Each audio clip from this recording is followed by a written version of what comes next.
Do you need a slate? Oh, go ahead. There you go. Very fancy slate you've got there. You like that? That's what I do. Big budget. Fucking 20 years I've been doing this. I'm still clapping. You're a clapper, yeah. Or a horn. So I horn sometimes. Oh, in the car, yeah, good idea. If I've got outside mounts, I do the horn slate. Great. Yeah. I'll just do a bit of an intro and Go we'll ahead. run from there. Yeah.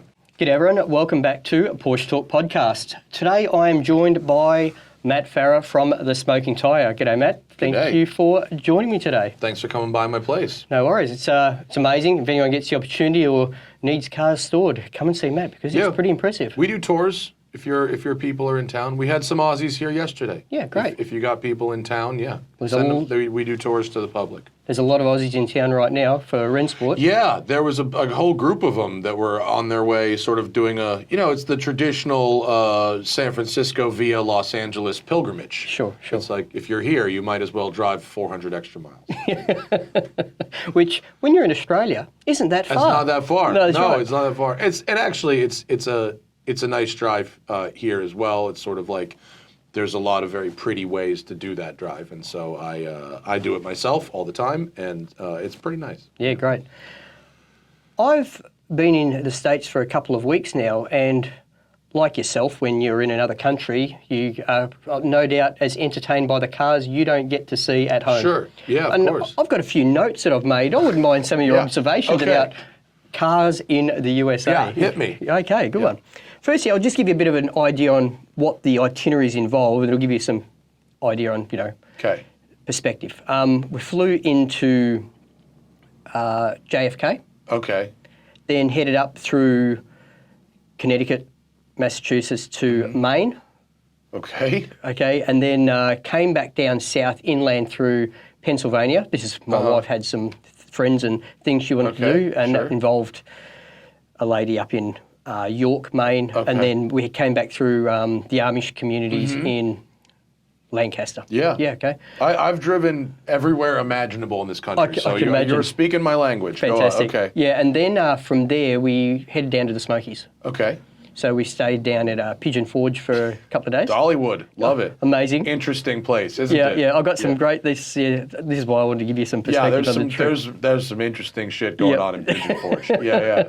And then we headed over to Nashville, just to see if it was as big as and bright as we hoped it would be. Exceeded our expectations. Oh, good. Okay. Great couple of days there. Yeah. Then flew to Denver. Okay. Drove through. I like how you flew over the boring drive. We were conscious of that. Yeah. We have a country with nothing in the middle as well, Matt. Right. You know the strategy. Yeah. Not to crap on Kansas and Nebraska. No, and it's nice lovely. People driving. No. Yeah. Okay. That was pretty obvious good to me. Good move. I'm with you so far. And then Colorado to here. Then got an entertaining car instead of the Honda HR-V hire car I had prior to that. You got the Mustang convertible. Yes. Standard American rental car. Yep. And it's Four-cylinder EcoBoost. Oh, EcoBoost, sorry. Yeah, that sure. branding has worked out very well for Ford. Yeah, They first put a turbo on a car and said, no, it's EcoBoost. We were like, shut up. And now everyone's like, is that the EcoBoost? Yeah. Really? They really drilled it into us. Yep. Okay, so the Mustang convertible's all right. Yeah, so driving, we went through Leadville over Independence Pass into Aspen. Yeah. Aspen to Moab. This is good driving you've done. Yeah, This is all right. You've really done a cross-section of America. Yeah, that was the plan. Yeah. You've got pretty much all the good bits nailed. Yeah, that was the hope. Yeah. And then you're going up north to San Francisco. We are. We are from Moab. We came through. I've lost track. It was only a couple of days That's ago. Utah. So did you go through like Zion and Bryce? We went south down through Grand Canyon Junction. Oh, great. Yeah, did that and into Las Vegas, of course. Sure, as one does. It's getting tired. Vegas? Yeah. Oof. The car's getting tired? Or No. Las Vegas is getting tired. Well, yeah. I mean, Las Vegas is like there's two kinds of people. People who love Vegas and people who never have to go there ever again. Yeah. And I am in the latter category. Well, the last time I went, Matt, was in 1998. Oh, it's different. It is. Yeah. But you know what? A lot of the place hasn't been renovated that much either. Like a lot of the hotel rooms. Well, of course, you either there's some. I have to go to Vegas a lot. Sure. Right. It's not only do a lot of my work things happen in Vegas.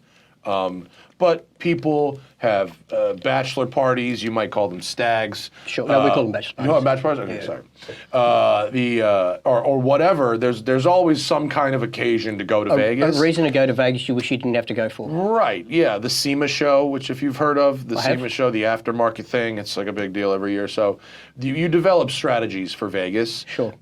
My strategy is I don't go to the Strip. I prefer to I do one of two things. One is I stay at one of the sort of spa resorts outside of town. Sure. Where there's like no casino and it's quiet, and that's kind of nice. I just pretend like it's Phoenix, basically. Okay, yeah. And I eat all the Chinese and Vietnamese food, because the Chinese and Vietnamese and Cambodian, Southeast Asian food in Vegas is epic and cheap. I wish I'd have known that before. That's the move. Or Old Vegas, downtown Vegas, Fremont Street, which does have casino hotels, but it's much more walkable. You can actually cross a street.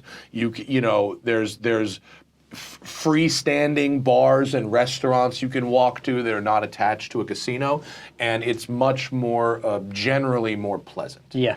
So, We went through the Fremont precinct. Yeah. As we were leaving. It's cool. town. So next time you're stuck in Vegas for anything, stay over there, and you'll have a better time. Great. Yeah. And and then came into LA yesterday, and you've done a lot of driving. The chaos of your motorways around here, freeways.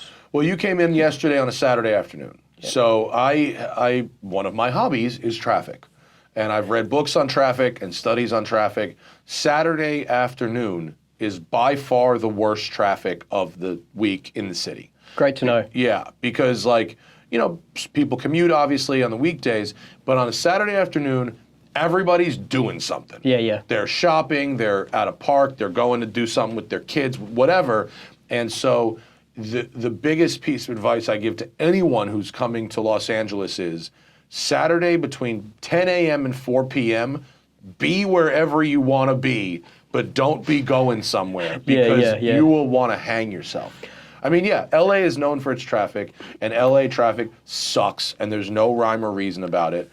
And it offsets the balance of the fact that we have these incredible mountain roads where I get to do my job. Yeah. And it's our mountains here are second only to like Switzerland, when it comes to driving. I mean, we have these unbelievable roads that I can test sports cars on, and we have a year-round, beautiful weather all year, mostly. So it's a trade. I would actually suggest that there are a lot of aspects that are more appealing than Switzerland, because I've had quite a bit of experience in Switzerland myself.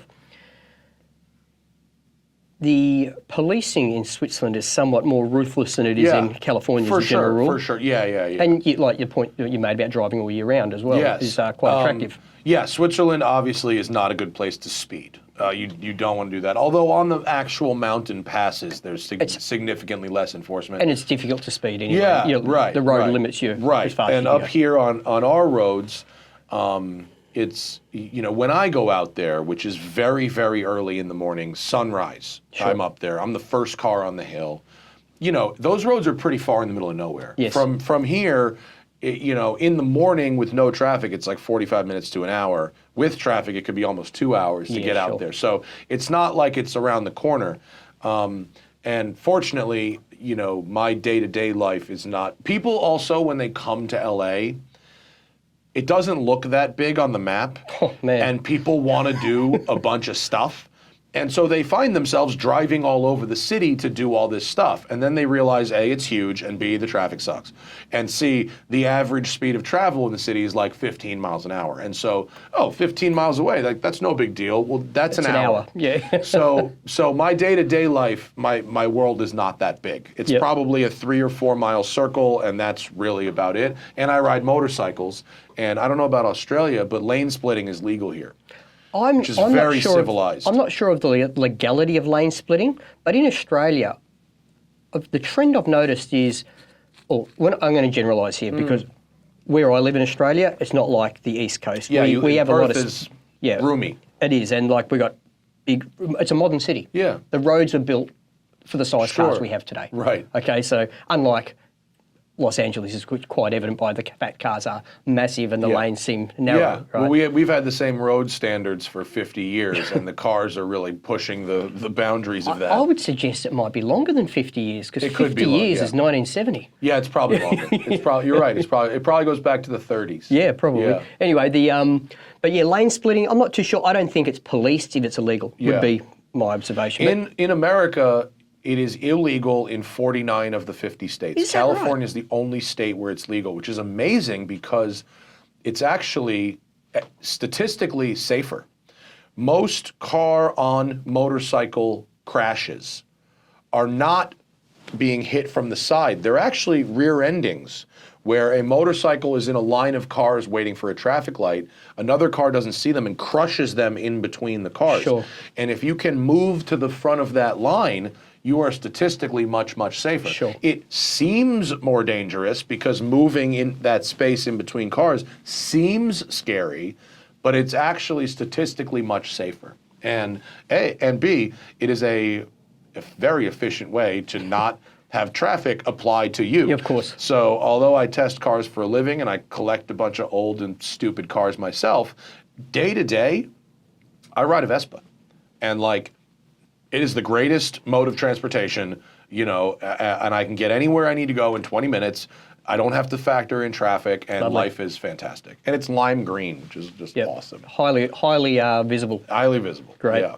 I've just personally, I didn't get my motor car license until I was about 21, 22 because I was a motorcyclist, because I left home young, moved to Sydney, which was a big hustle bustle city, and same problem with traffic. Not as intensity, not as great here, but still a lot. And I saw no value in the car for the very same reason you're doing what you do. Yeah. I mean, I drive cars, I test cars, and there are times where I need a car. But if I love one of my things that I believe in is using the smallest vehicle that suits whatever your particular need is. There's a need for a giant F-350 Super Duty truck, and if you have that need, buy one.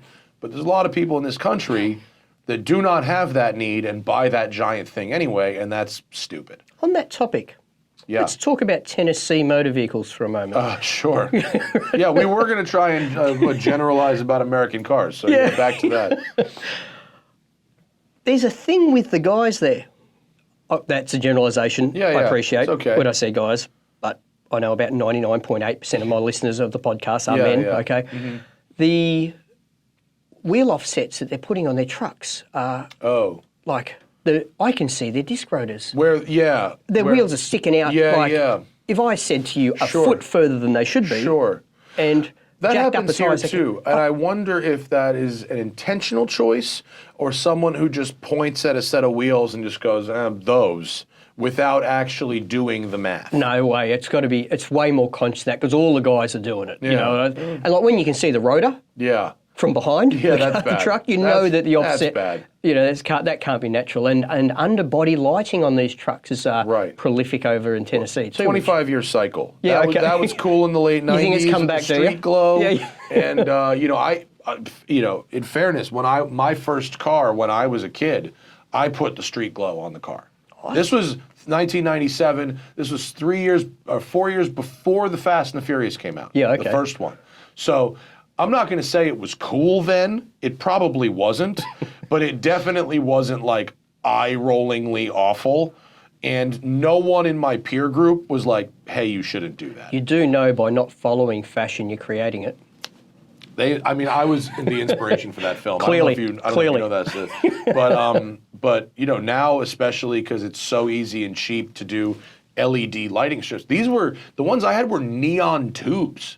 Like literal neon. Did they not get nothing? They had a shield. They had a shield on them. Sure. But you would have to screw them into your underbody. Man. And these neon tubes, and now they're you can put LEDs that dance and do all kinds of stuff. And so people with some people have no taste. Some people, and I'm not the arbiter of taste. I mean, look at me. But some people don't know any better. And here in LA at least.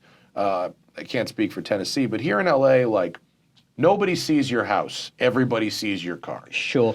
And so your car is in this city is definitely, for some people, part of your outfit.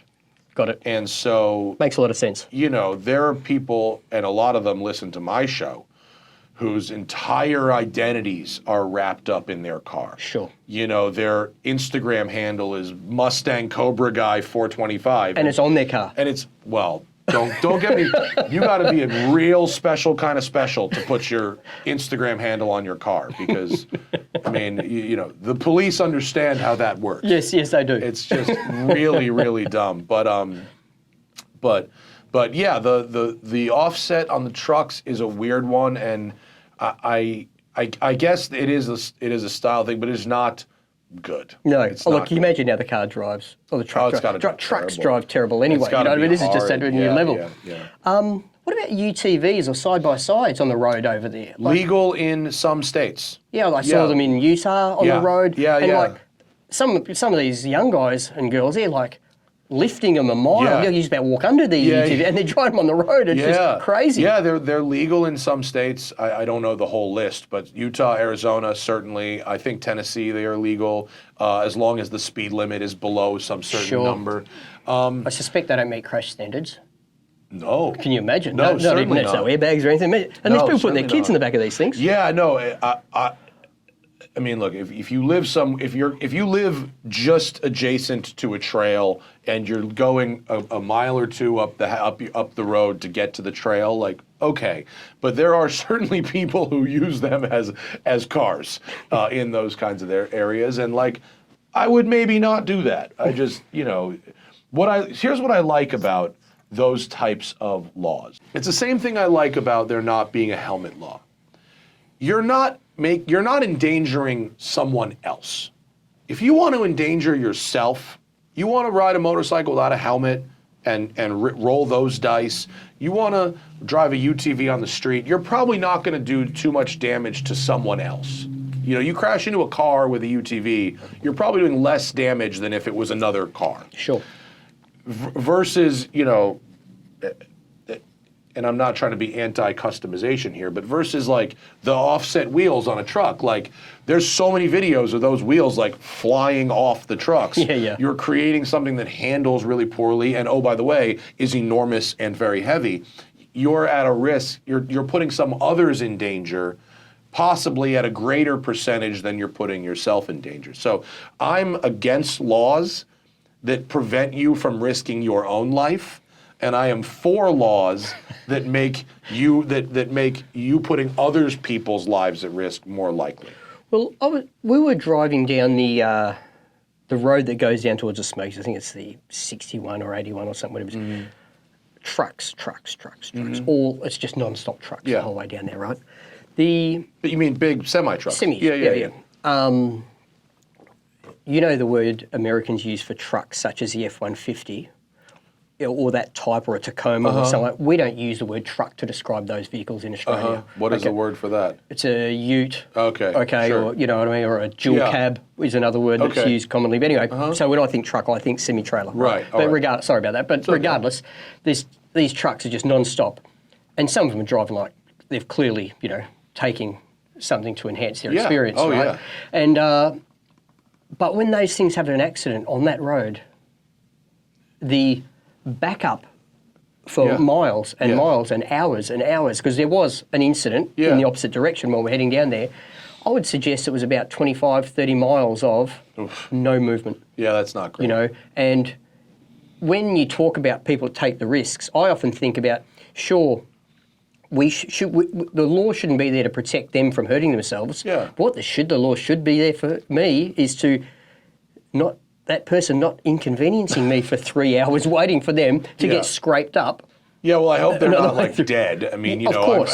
you know, there's. Well, I won't learn their lesson, will my I? time is worth less than people's lives, but yeah, I mean, I hear you, and you know, if you have a huge accident, like, all right, there's going to be traffic. Like, what are you going to do? I don't know. But in general, it is funny to see UTVs and stuff that are registered, and in our system, and I mean maybe Australia is not as maybe the states or the territories don't have quite so much differentiation between their laws. I mean, in America, from state to state, the laws can be wildly different. It's amazing. Yeah. As a tourist coming in and driving it through the number of states I have. And it's part of what makes America interesting. Of course. Especially as a foreigner, because you can see the change happening in real time in ways that you can't. You know, if you were to drive across Germany or Italy, you might not immediately notice that there's a different law here or here. But if you go from California to Colorado to Florida, you know, you will understand that there are different rules in these places, and people choose to follow them in different ways. What's very interesting on that topic is what and how each of these rules are actually policed. Right. Because I was pulled over by a state trooper in Virginia on my way south. Oh shit, how fast were you going? 84 and a 70. That's a misdemeanor, isn't it? Do you have a mandatory court appearance? I'll talk about that off podcast. Okay. However, Virginia is the worst place in America to speed. I have taken the opportunity to go to Off the Record. Oh, you did? I have, yeah. Yes, they'll help you out. And used the TST10 code. Off the Record will help you out. I was going to suggest that. Do they have a section for foreigners? The conversation's ongoing. Great. Okay. Yeah. Yep. Well, go definitely use them in Virginia for sure. What I found quite interesting is the experience of being pulled over by a state trooper here compared to a police officer in Australia. Well, firstly, scary. Look, he just didn't know what to do when I pulled out an Australian license. You know, so it was a 30-minute experience. Right. You know, so that in itself was. I recommend breaking driving laws in America as a foreigner because most cops don't know what to do with a foreign license. You can usually just get out of it. They usually just give up. I was genuinely hoping after a certain amount of time he would get to that point. Yeah. However, that wasn't the case. If you are, furthermore, I'll asterisk that if you're a foreigner that speaks fluently a foreign language, just start using that language. And can pretend to not understand English, do whatever the fuck you want. I mean, as long as it's not Spanish. Yeah, because they all speak Spanish. A bunch of them speak Spanish, and also they don't. They're racist. Let me just say. Really? The police are very racist. Right. Here. Okay. But if you're speaking German or French or Dutch or something like that, you could get out of almost anything. Yeah. Okay. Yeah. But Australian, you probably seemed very charming and friendly. Well, what's been very interesting on the trip in general on that point is the number of people that have just said, "Oh, your accent, I could listen to it all day." And all I think is, I sound like it. I speak half through my nose because I'm Australian. Yeah. You know, so it's considered a romance language here in America. Yeah, and that is funny, right? Because there are a few languages that sound as, I don't even like, I guess, backcountry than an Australian accent, you know? It does, yeah. But it's charmingly, it's deeply unthreatening to an American to hear. That's a great way to describe it. Yeah, I have friends who are English, and most of them are total morons, but they sound intelligent. They sound genius, you know, and so that's they have a leg up on us. We have an incredibly high English population in Perth. Of course, we have something like 6 suburbs have more English in them than something like 30 suburbs in the UK. Yeah. You know what I mean? So it's fascinating. Interesting. I think it's because Perth is the closest to the UK when it comes to flying to Europe back and forth. Oh, I guess you go that way. Yeah, you go the other way. Of course, yeah. Oh, all right. I hadn't done the math on that. Yeah. But yeah, that tracks. Yeah. Tail of the Dragon. Sure. Great experience, even in a terrible rental car. Yeah, right? it's an interesting road. You understand why it's a tourist destination. For sure. In my opinion, the roads around Tail of the Dragon are actually better. Mm-hmm. The Charahola Skyway just south of Tail of the Dragon is unbelievable. Like a lot of the best tourist destination roads in the States, you want to go early in the morning. You can have a nice clean run through there. And also, like a lot of the best roads in the States, if you're going too fast, you don't need to worry about the police. You're just going to have a massive crash. Interestingly, firstly, the road itself pretty much controls how fast you're going to go. Yeah. Like, you know, I'm sure. I believe in physical speed limitations as opposed to signs and legal ones, and that road does control your pace very well. The last half mile, when I say the last, I'm saying heading towards Chiloe. The southern, going south. Yes. Going away from Knoxville. Yes. Yeah. There was an unmarked motorcycle policeman pulling over motorcyclists. Yeah. There was 2 unmarked police cars with radars out in that section down there. Yeah. And they were just pinging people all day. It happens. I mean, you know, if you want to go see some of the greatest roads, that's going to be the case. You know, like people who drive the PCH, you know, here through Malibu going north. Oh my God, there's so many cops. Yeah, you were out there on a Sunday morning. Yeah, of course there's a lot of cops. You think you're the first person to want to drive a sports car up this road? They have figured this out. You know, that's why another reason why I like to drive the roads around that area that are not as famous and well known, and not that I want to be some, like, you know, I'm not running a toge, but you know, a little less stress on some of the roads around. And that whole area, the Smoky Mountains, are some of the best places in the world to drive a sports car. The road quality in general compared to nearly everywhere else I've been in the US. Yeah, Tennessee has great stunning pavement. roads. Yeah. I mean, Tennessee, unbelievable pavement quality. Colorado, unbelievable pavement quality. Strangely, West Virginia, which is a state that is like broke most of the time. They have like no money. Also Kentucky. Because they're fixing their roads. Yeah, Kentucky is a state that has like no money and their roads are very good. That theory then would lead me to suggest that both New York and New Jersey must be very wealthy because they're not spending a brass razoo on their roads. Yeah. They could be the worst roads in the developed world. Probably New York City, certainly. Oh. Jersey has its places. You probably didn't drive through them, but Jersey does have some good roads. And in fact, what they refer to as upstate New York State, the northern part, has some unbelievable roads. But yeah, New York City, you know, I mean, look, any city that's a few hundred years old and has millions of people living in it. Millions of people and has 4 seasons of weather, you know, is going to have, you know, have you ever been to Boston?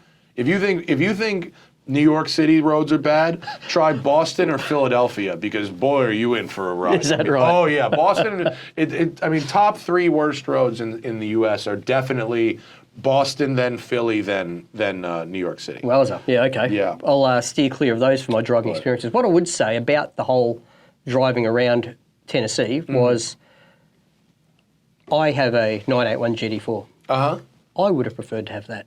Because I think it would have been a cracker of a car. It's a great car. Yeah, it would have been so perfectly suited to those that tight stuff, and it's a smaller car on those roads. I think it would have been. It would have been fantastic. Very good. I mean, I have a Spider, a 718 Spider, which is the right size. Basically the perfect car for everything. Yeah. You know, you can argue whether you want a hard top or a soft top. I don't care. Pick whichever one you like. Right. Yeah. But that is the perfect car for basically any task. Yes. Cars I actually want to ask you about luxury SUVs for a moment. 2 things. Firstly, whenever I hear yourself as a journalist talk about luxury SUVs, I'm thinking Cullinans, Bentegas, big monster things, you know what I mean? The limousines that are up high, essentially.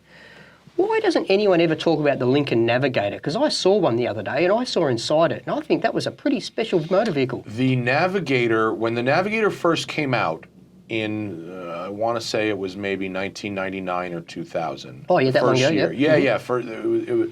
The Navigator was the luxury SUV to have. Sure. Until the Escalade came out. And the Escalade just killed its cool immediately. Yeah, okay.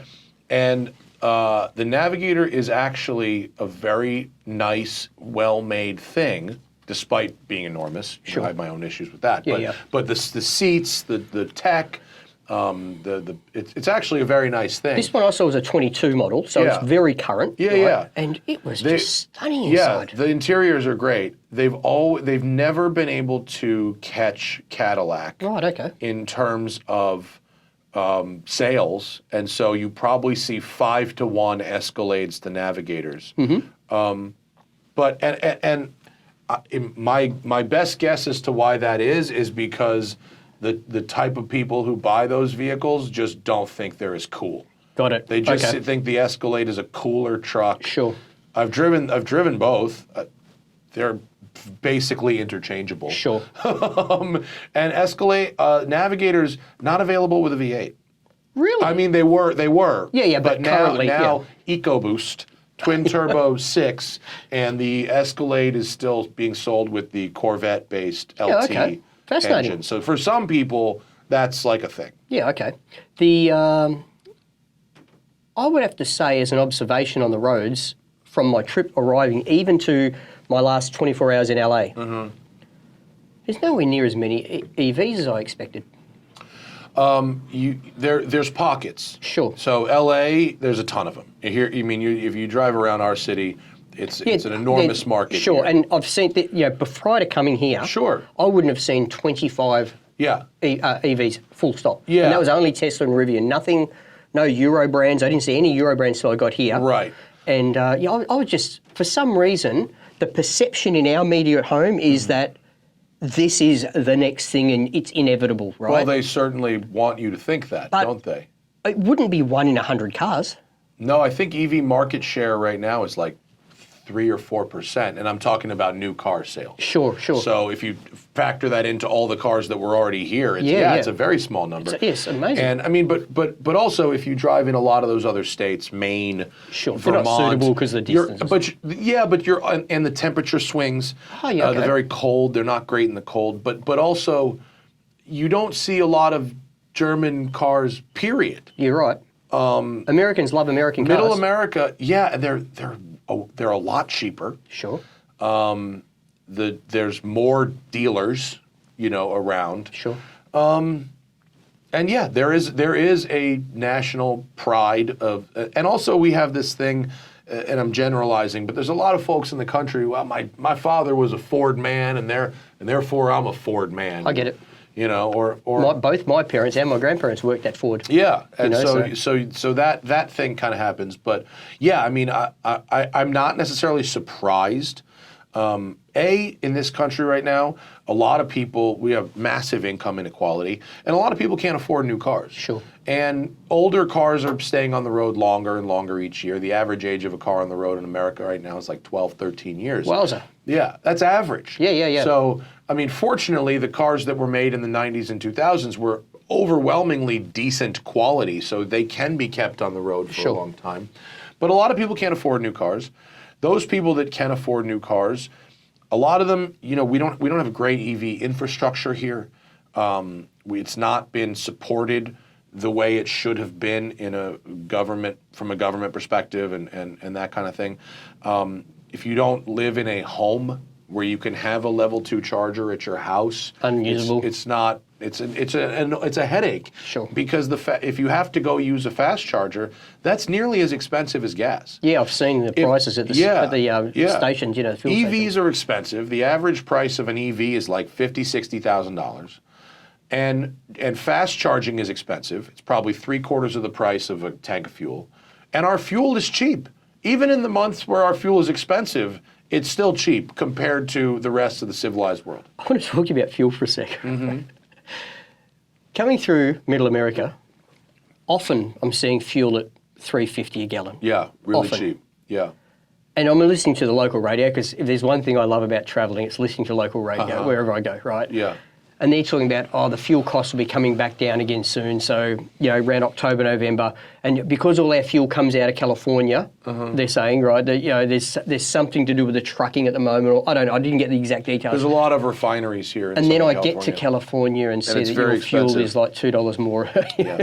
Taxes. Unless, of course, you're near here. And you see all those prime trucks in this service station just on the corner here. Well, it must be about $6 or $7 a gallon there. Right. So that guy, the guy who owns that gas station, that's capitalism. So we have an Amazon Amazon warehouse around the corner from us, and every hour, on the hour, 100 gray vans come out of that place. And they all fill up right here at this gas station. And when they opened that place, within about a month, the gas prices went up $1.50 a gallon.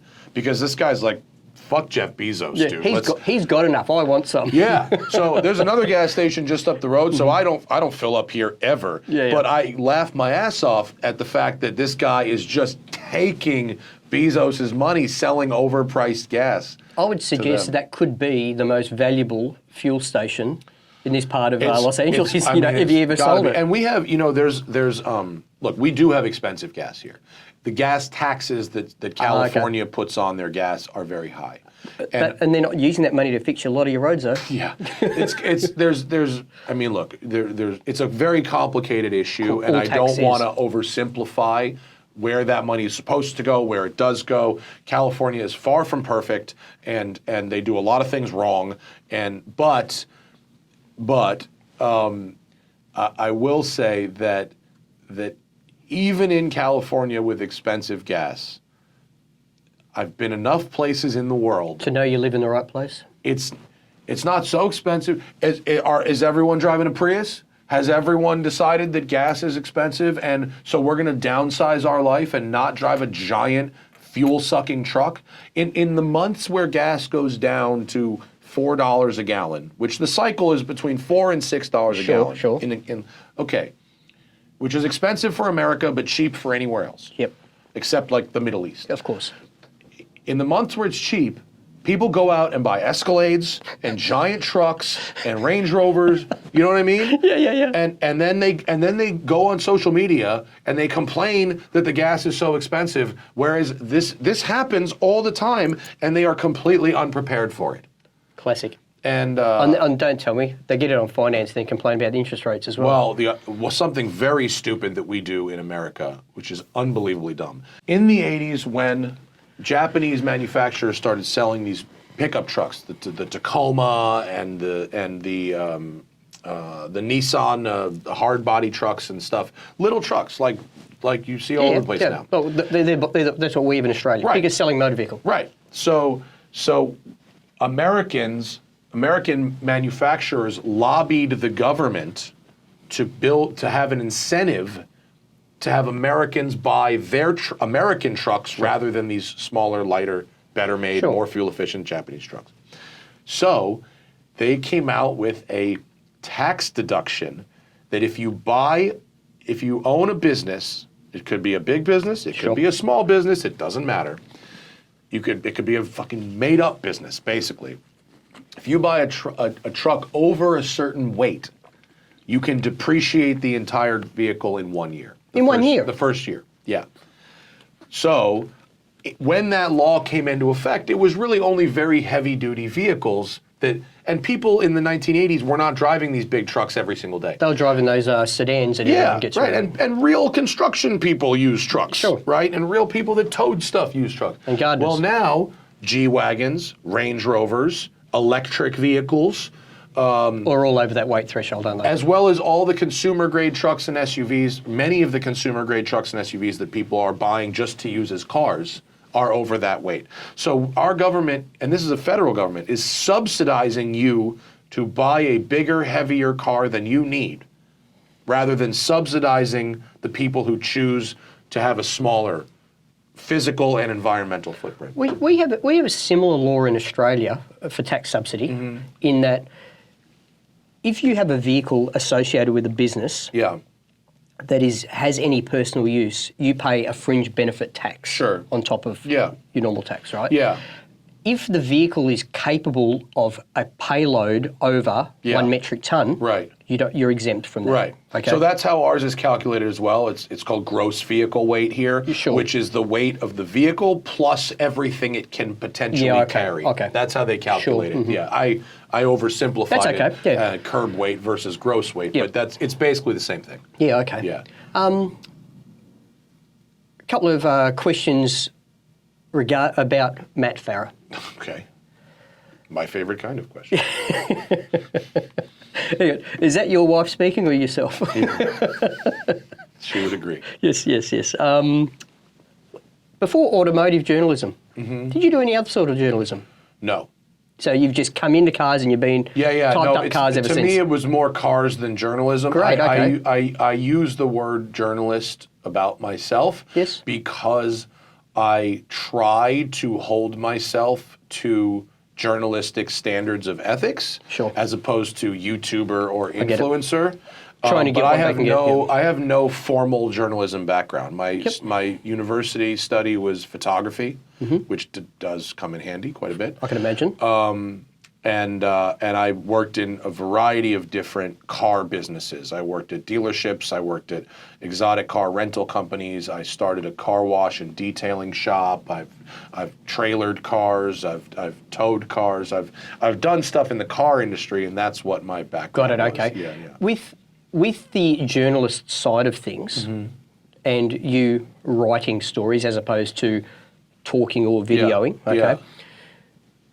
How much work is it for you to craft your stories, do you think, compared to someone that would be formally trained? Do you think over time you've developed the skill? Yeah. I was never that great of a writer Sure.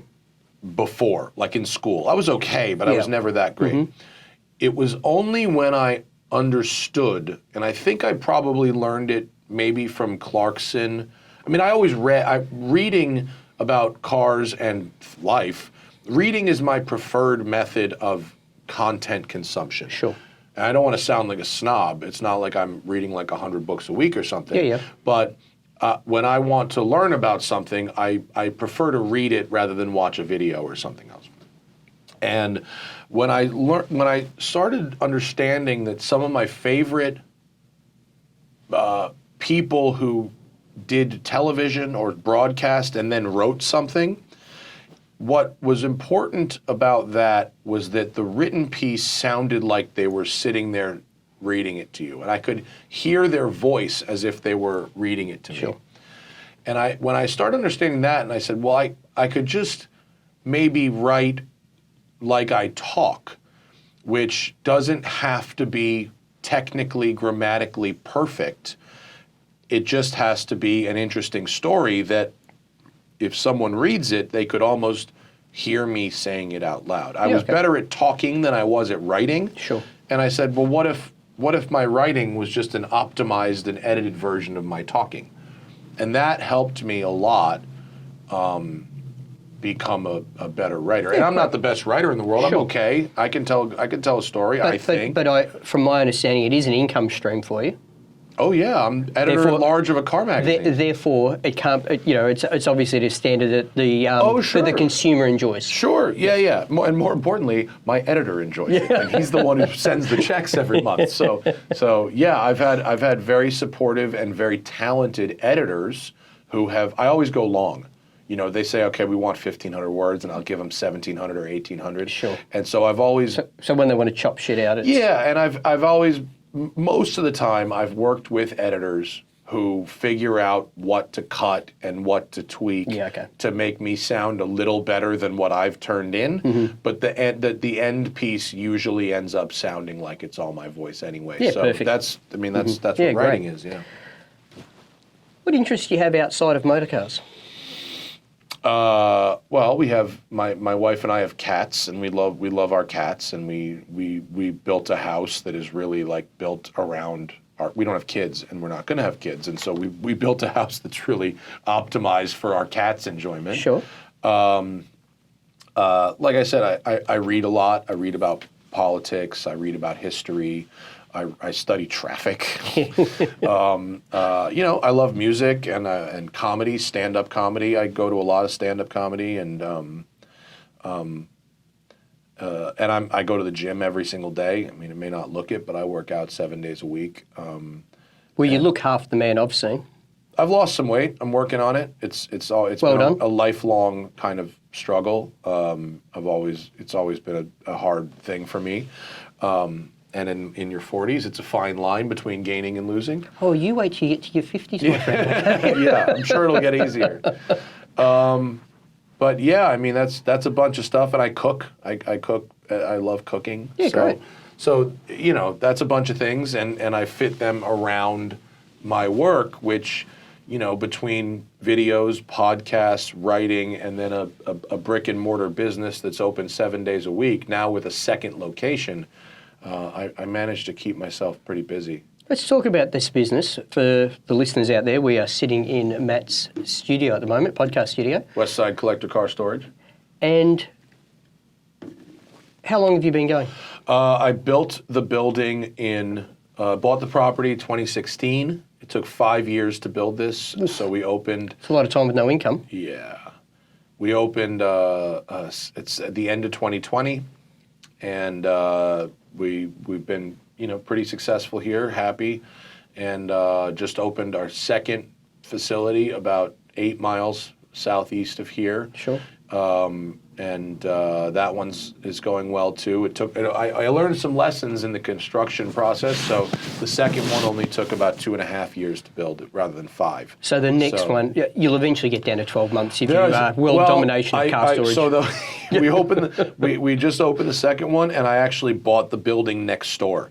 So we're going to expand that second location to the building next door. So I'm hoping we get that one down to about 18 months. Yeah, okay, good one. Yeah. I imagine the second one would have, this is an assumption, of course. The second one, even though it took the time it did at 2.5 years, it would have been easier knowing that this place had an income stream to fund that process, I can imagine. Yeah, I mean, yes. This one, to be building and building and waiting and building for that long without money coming in was very, very stressful.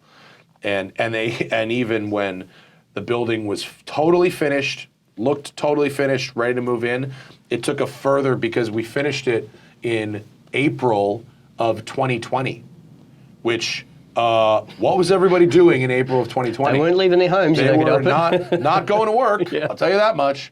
And so it took almost 8 months to get what they call certificate of occupancy, which says your building is finished, it's safe, you may legally open your business. So what they were doing though was buying cars they didn't have space for. Right. So yeah, I mean the good news, we got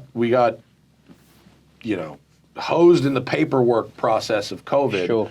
And then we opened, right at sort of the peak of COVID, September, October 2020. And it was concerning. But as it turns out, people spent 2021 and 2022 buying cars. And so... Guilty. Yeah. I bought some cars as well. And so, it's been a good business, and it's a great backdrop for the other media things I do, and vice versa. The talking about it on my show and other people's shows is unbelievable value when it comes to marketing the business. And when people come and see it, like you did, they take one step inside and they go, this guy's not messing around. Yeah, this is a serious thing. It is definitely a serious thing, and it's a credit to your ability to deliver an outcome, because the place is amazing, and it's. If I lived in California, I would be tapping on the shoulder for my car storage solution. Thanks. I mean, look, we have architects and engineers and very smart people that did all the really hard things. But you knew what you wanted. Yeah, and that's ultimately we knew what we wanted, and more importantly, we knew what the customers would want, because we don't lose a lot of people. If someone moves to a different city or they sell the car, okay, but we don't have a lot of people that go, you're not delivering on what you promised here, and so I'm going to take my car and go somewhere else. Sure. Look, I was, up until 2 years ago, a small business owner, sold bicycles for a living and had about 70 staff. It was a reasonable sized business. And so I've got some appreciation of what it takes to run a business, as well as try to live a life. And it's you get very little time to yourself. Yes, and it's a good thing I don't have kids, because they would be missing out. But it's to go from on the one hand, the internet exists in time and space, and so I always treated the smoking tire as a 7-day-a-week job anyway. Sure. So I'm used to days of the week not really meaning anything. Yeah. But to now add on top of that a 7-day-a-week physical business with 9 employees, and people need PT, personal time off, or sick days, or whatever, and you've got customers, and you're trying to deliver a very high level of service, not just make a video and put it out on time, but actually make sure that this person's very important car. It could be expensive, it could be cheap, but it's very important. Make sure that this person feels safe, and is well taken care of on a one-to-one level. 7 days a week is very challenging. I appreciate it. So I think I have a pretty good team here. I'm happy with everybody. We haven't lost a lot of employees. We've been open for 3 years, and we've gone from 3 employees to 9 employees, and we've only ever lost 2. And so it's pretty good, and a lot of happy customers, and Great. And it's a great place to create content as well.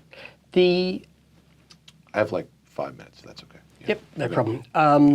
YouTubing and podcasting. How do you see the future of YouTube? Like it's a pretty crowded space. Yeah, YouTube sucks. Like I'm over YouTube. Like I don't actually enjoy making videos. No, I'm not saying I don't, because videos have to look fun. Of course. And so I hope that the end result is a fun video. But I would have hoped that YouTube, for me, would have meant growth. And instead, it's not. It's actually been squeezed. And so when I first started making videos, I had a film crew. My 3 friends, we'd go make videos together. It was a day with my friends, and it was fun. Now, 85% of the time I make a video, it's by myself. So I'm not just thinking about what I'm going to say in the car. I've also got to physically be setting up the cameras, physically make sure the audio is good. I'm both sides of the thing, which is very, very stressful. And oftentimes I'm doing this in a scenario where I only have one crack at it. Sure. I'm on a press launch. I get 4 laps around a racetrack. That's it. Sounds like only one take. Yeah. Well, fortunately, I have that one. That's my only real skill, is that I can do that in the one take. Other people might have a much harder time, and I don't know if it's. I'm sure it's a combination of practice and some kind of freakish natural ability to do that. But like, it's not actually fun. Whereas writing and podcasting, I very much enjoy. Podcasting is sitting in a room I'm very comfortable with people I want to be sitting next to, having hopefully interesting or fun conversations. Yep. I don't have to get on planes. I don't have to get up at 5 in the morning to drive up a mountain and then sit in traffic on the way back. Yeah. I don't have to buy gas. I don't have to mount cameras to a hot, dirty car. I'm not sweating. And writing is great because I get to go have that experience with the car and then download it and then contextualize it. With making the video, I need to have the experience and share the experience right then. Yes. And you just can't get everything all the time. And I don't have, sometimes I have a long time with the car and I can write it out, but not normally. Normally I don't. And so it would be great if the money justified the time, justified having someone helping me, justified an assistant, justified a cameraman, justified an editor. Well, Zach edits almost all the videos. So, yeah, great. So it does justify that, but only barely. Sure. And it's not getting better, is what I'm saying. Yeah, that trend isn't improving. Yeah. And so there will be a time when I am not making videos anymore, and I'll still be writing and I'll still be podcasting, because those things are both worth the time and the process is enjoyable. Yeah, fantastic. Yeah. Well, thank you very much for your time today. Really appreciate it. Listeners out there, just to follow Matt if you don't already. You'll know who he is, I'm sure, if you're a listener of my podcast or a watcher of a video. To give you a bit of an idea on my opportunity here today, about 2 years ago, I reached out to Matt and said, Matt, I want to start a podcast.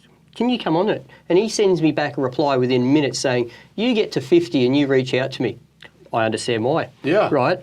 I'm up to about 75 now, and I've finally got here to LA. Cool. All right. So I really appreciate you taking the time. And I've since upped my standards. I now tell people that I will guest on episode 100. Again, I understand why, because of the amount of work and time that this takes out of you, and this is your your income. What happened? Yeah, look, I'm happy to do it, but what happened a bunch is a very standard thing is people who are fans one way or another what I do, Sure. email me and say, I'm going to start a podcast and I'd like you to be my first guest. Oh, yeah. Okay. And look, I'm happy to do a podcast with you and talk about cars and whatever, but by saying I'm going to do one down the road and your very first one, it won't be good.